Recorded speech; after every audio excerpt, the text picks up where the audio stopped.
ನಮಸ್ತೆ ಸ್ನೇಹಿತರೆ, ನಾನು ನಿಮ್ಮ ಪ್ರೀತಿಯ ಕನ್ನಡತಿ ವೀಣಾ. ಹೇಗಿದ್ದೀರಾ ಎಲ್ಲರೂ ಚೆನ್ನಾಗಿದ್ದೀರಾ ಅಂತ ಅಂದ್ಕೊಂಡಿದ್ದೀನಿ. ಯಾಕಪ್ಪ ಇವತ್ತು ಈ ರೀತಿ ವೀಡಿಯೋಸ್ನ ಮಾಡಿ ಹಾಕ್ತಾಯಿದ್ದೀನಿ ಅಂದರೆ, ಇದರಲ್ಲಿ ಕೆಲವೊಂದು ರಂಗೋಲಿಗಳನ್ನು ಆಲ್ರೆಡಿ ನಾನು ಯೂಟ್ಯೂಬಿಗೆ ಅಪ್ಲೋಡ್ ಮಾಡಿದ್ದೀನಿ, ಕೆಲವೊಂದನ್ನು ಅಪ್ಲೋಡ್ ಮಾಡಲಿಕ್ಕೆ ಆಗಿಲ್ಲ. ಇದಕ್ಕೆ ನಾನು ಇವತ್ತು ಈ ವಿಡಿಯೋ ಮಾಡ್ತಾ ಇರೋ ಮುಖ್ಯ ಕಾರಣ ಏನಪ್ಪ ಅಂದರೆ, ನನ್ನ ಫೋನ್ ಕೆಲವೊಂದು ತಾಂತ್ರಿಕ ದೋಷದಿಂದ ಹಾಳಾಗಿರೋದ್ರಿಂದ ಈ ಒಂದು ಕನ್ನಡತಿ ವೀಣಾ ಎನ್ನುವಂತಹ ಯೂಟ್ಯೂಬ್ ಚಾನಲ್ ಇಲ್ಲಿಗೆ ಎಂಡ್ ಆಗುತ್ತೆ.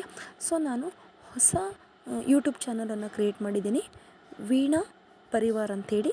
ಸೊ ಆ ಚಾನಲನ್ನು ದಯಮಾಡಿ ಎಲ್ಲರೂ ಸಬ್ಸ್ಕ್ರೈಬ್ ಮಾಡಿ, ನೀವು ಹೀಗೆ ನನಗೆ ಸಪೋರ್ಟ್ ಮಾಡ್ತಾಯಿರಿ. ಆ ಒಂದು ಚಾನಲಲ್ಲಿ ನಾನು ಕೆಲವೊಂದು ಅಡುಗೆ ರೆಸಿಪಿ ಆಗಿರ್ಬೋದು, ರಂಗೋಲಿಗಳನ್ನಾಗಿರ್ಬೋದು, ಹಾಗೆ ನಾನು ಕನ್ನಡ ವ್ಯಾಕರಣವನ್ನು ಮಾಡಬೇಕು ಅಂತ ಅಂದ್ಕೊಂಡಿದ್ದೀನಿ. ಸೊ ಎಲ್ಲವೂ ಕೂಡ ಅಲ್ಲೇ ಸಿಗುತ್ತೆ. ದಯಮಾಡಿ ಎಲ್ಲರೂ ಕೂಡ ನನ್ನ ವೀಣಾ ಪರಿವಾರ್ ಎನ್ನುವಂತಹ ಚಾನಲನ್ನು ಸಬ್ಸ್ಕ್ರೈಬ್ ಮಾಡಿ. ನಿಮ್ಮ ಸಪೋರ್ಟ್ ನನಗೆ ತುಂಬಾ ಮುಖ್ಯ. ಈ ಒಂದು ವಿಡಿಯೋ ಇಷ್ಟ ಆಗಿದ್ದರೆ ಲೈಕ್ ಮಾಡಿ, ಶೇರ್ ಮಾಡಿ. Thank you.